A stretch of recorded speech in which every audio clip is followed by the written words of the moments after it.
Thank you very much, sir. He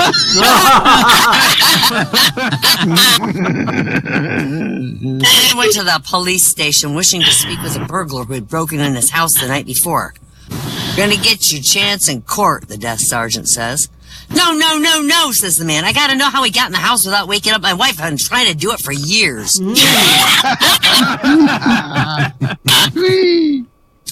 This really nice, calm, respectable lady went into the pharmacy.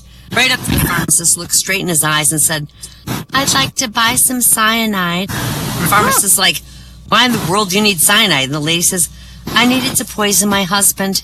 And the pharmacist's eyes got big and he's like, Lord, have mercy, I can't give you cyanide to kill your husband. It's against the law. I'll lose my license. They'll throw both of us in jail. All kinds of bad things will happen. Absolutely not. Cannot have the cyanide. The lady reached in her purse, pulled out a picture of her husband in bed with the pharmacist's wife. The pharmacist looked at the picture and said, oh, I'm sorry, I didn't know you had a prescription.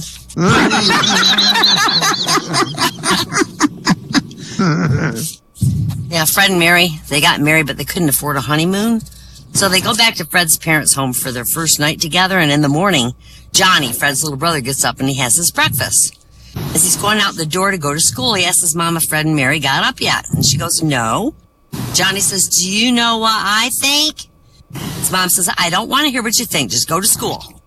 Johnny comes home for lunch, and he says, are Fred and Mary up yet? No. Johnny says, do you know what I think? And his mom says, never mind what you think. Now eat your lunch and go back to school. Right after school, Johnny comes home again. He says, are Fred and Mary up yet? And his mom goes, no. He says, do you know what I think? And his mom goes, all right, tell me, what do you think? He says, last night Fred come in my room for the Vaseline. I think I'll give him the airplane glue.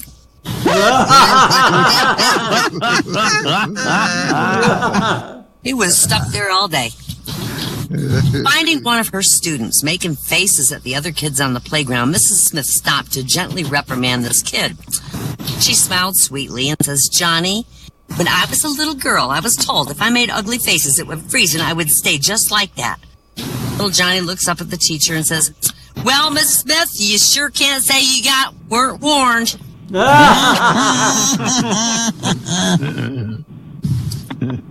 This young man goes in a drugstore to buy condoms, and the pharmacist says the condoms come in packs of 3, 9, or 12.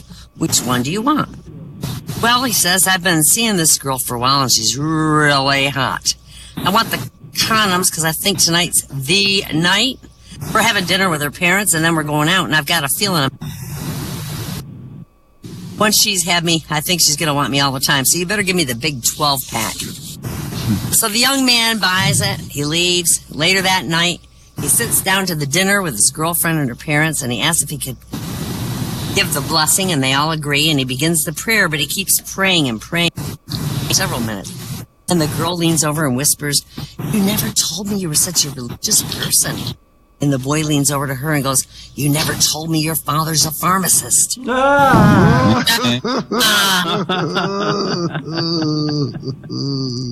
you heard of all the Air Force's ultra-high security super secret base in Nevada. It's known as Area 51. You all heard of that? Oh, yeah. Can you confirm or not? All right, well, late one afternoon, the Air Force folks at Area 51 were really shocked to see a Cessna landing at the secret base. They immediately impounded the aircraft and hauled the pilot into an interrogation room. The pilot had this story that he took off from Vegas, got lost, spotted the base just as he was about to run out of fuel. And then the Air Force started a full FBI background check on this guy, held him overnight during an investigation and all. By the next day, they were finally convinced that he was really, really lost and he wasn't a spy. So they gassed his plane up, gave him a terrifying, you did not see a base briefing, complete with threats of spending the rest of his life in prison, told him that Vegas was that away on such and such a heading and sent him on his way. But the day after, to the total disbelief of the Air Force, the same Cessna's plane showed up again. And once again, all the MPs surround the plane, only this time, there were 2 people in the plane. The same pilot jumped out and he said, do anything you want to me. But my wife's in the plane and you gotta tell her where I was last night.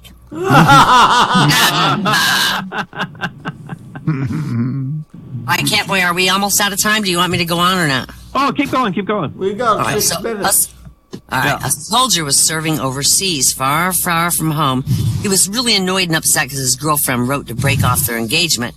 She wanted her picture back. So he went and collected from all his friends all the unwanted photographs of women that he could get, put them together in a packet, and sent them back with a note saying, "I'm sorry, I can't remember which one you are. Keep yours and return the rest, please." You bitch. Okay.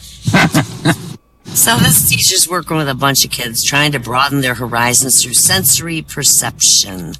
She brought in a variety of lifesavers and said, "Children, I want you to close your eyes and taste them." And the kids easily identified cherry, lemon, and mint, but when she gave them the honey ones, all the kids were stumped. And the teacher said, "All right, I'm going to give you all a hint. It's something your mommy probably calls your daddy all the time." And instantly, little Johnny coughed, spit his on the floor, and shouted, "Quick, spit them out, they're assholes."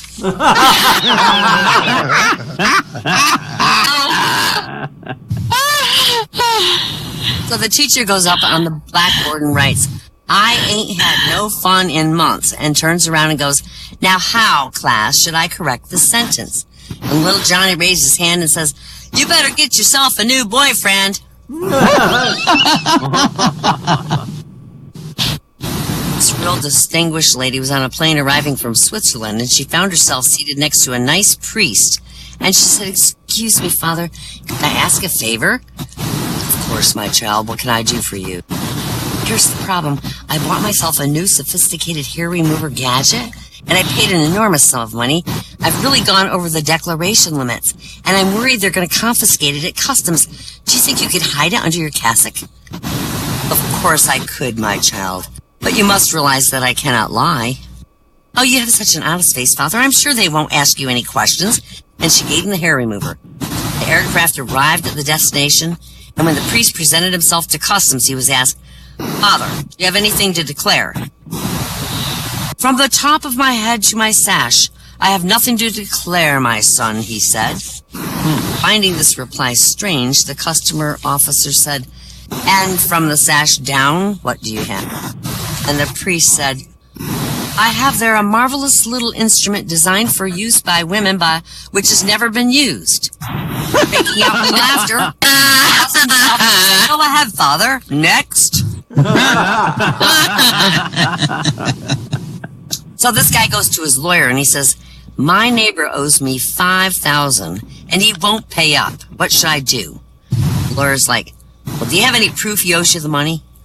"Well, no," the man said. "Okay."